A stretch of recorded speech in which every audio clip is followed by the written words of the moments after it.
The Void. I can see it all before me. The Void is your classic Lovecraftian body horror movie. Anything Lovecraft related, it's almost always going to have some body horror practical effects, so if you're into that kind of stuff, then I wouldn't be surprised if you have either seen this movie or many movies in the same genre. There's In the Mouth of Madness, Event Horizon, The Thing, Color Out of Space, Glorious. I've heard some people say Alien is in the same category. Underwater, but there wasn't much body horror in that because it was PG-13, and the same goes for Hellboy, the first one. There's The Mist, and I'm sure many more, but those are the biggies that I've seen. I am a huge fan of the idea of cosmic beings that defy our sense of reality or understanding, mostly just because I can relate to it. However, oh man, there's always a catch! I'm not a die-hard fan. I don't love a thing just because it's considered cosmic horror, and I had this discussion recently and came to the conclusion that the better cosmic horror movies are the ones that focus on storytelling. Let me explain. Event Horizon is a space exploration mystery movie that turns into a Lovecraftian hellscape. Same goes for Alien, but it turns into a monster movie. The Thing is more of a monster, who's the killer movie first, than a crazy cosmic being story. Underwater starts off as a disaster movie that turns into a monster movie. Glorious is a very tight-knit character growth with some mystery kind of story. I like all these movies, even love some of them, but then you have Color Out of Space and In the Mouth of Madness, and neither of those really have character growths or arcs or even really a story to tell. So which category does The Void fall in? I'll tell you with some spoilers as we get spooky.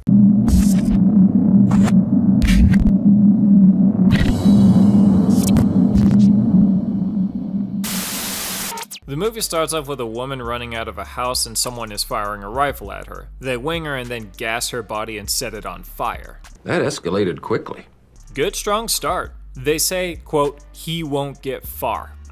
The fun has just begun. We then jump to our main guy, a cop named Daniel Carter. Dan is out late watching a road for speedsters and notices a guy crawling around in the dirt. He goes over and notices that he's all banged up and he takes him to the closest hospital that he can. He gets there and he is greeted by a skeleton crew. The guy freaks out, so they sedate him. Daniel has a convo with Allison, who is a nurse, and you get the initial feeling that they are close, and yeah, they are related, but recently lost a kid, so they have become distant. The old doc Richard notices this and tries to comfort Dan because he has also lost a daughter and thought he could share some wisdom. Dan starts walking around and notices a nurse standing over a bed. We see her pull a pair of scissors out of a guy's eye and then starts cutting off parts of her face and charges Dan, to which Dan guns her down.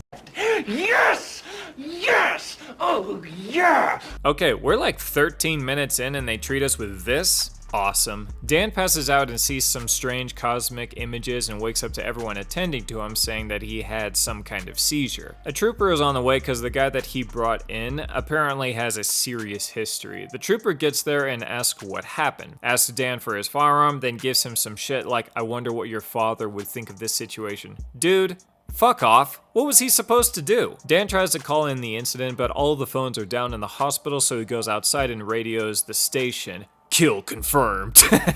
But that doesn't work and Dan gets attacked by some cultists. He makes it back inside and they patch him up. The place is now surrounded by cultists and the scissor nurse has turned into a giant blob of tentacles and just mass. The pair from the beginning, we will call them the talker and the quiet one, or the strangers as a pair. They come in and fuck the thing up, but it does manage to kill the trooper, so they cut off his head. They start bossing around the place and demand the guy that they brought in before, who is basically a tweaker. Hey, that's the tweaker from Letterkenny. Stuart? It's Stuart! Stuart?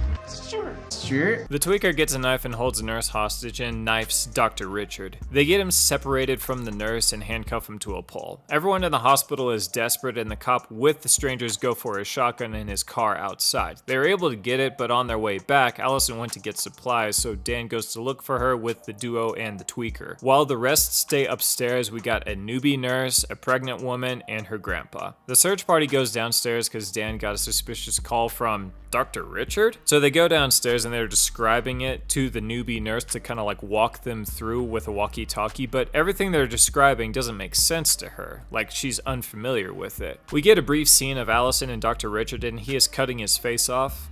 Okay then. But he reveals a giant mass in her tummy. Aw, we get double births of hideous monsters in this movie? How sweet. The team goes further and further down than what anyone else knows, and they find a room just filled with bodies. And then we get body horror monsters coming out of everywhere.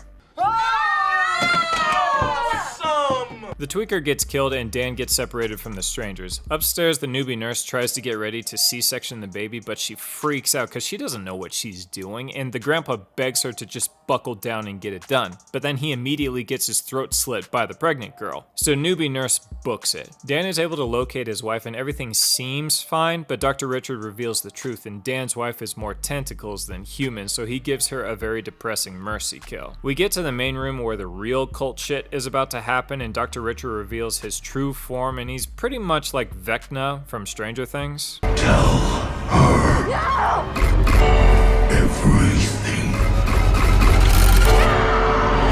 But this movie came first, so I guess Vecna looks like this guy. Dr. Richard claims that he has beaten death because he worships things that are older than time. He just wants his daughter back, but he needs sacrifices to make it happen. On cue, the pregnant girl stabs Dan in the back and the triangle-shaped door opens. Pregnant girl asks for a blessing for her baby, and Dr. Richard gives it to her, but what she sees terrifies her.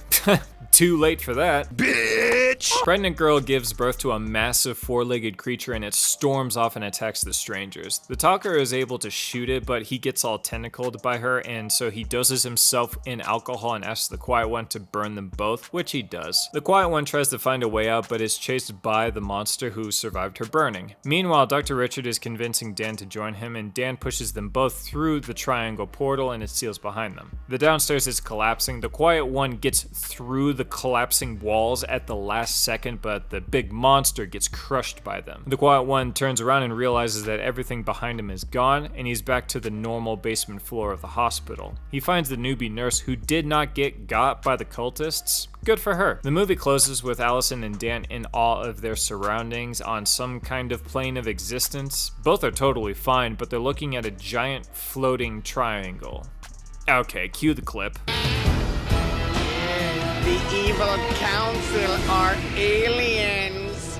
I can't help myself. It's a cool visual, but being a movie buff does have its downsides. So how was The Void? It's a pretty good movie. I would add it to some of the better cosmic horror movies because it gave enough character depth into the people we followed, had great monsters, gave a motive for our main villain, just basic stuff in storytelling, but that's exactly what sets it apart from the non-stories like In the Mouth of Madness and Color Out of Space. I recommend giving this a watch, but keep in mind, I'm not saying it's among the best of the cosmic horror movies, I just say it's one of the better ones.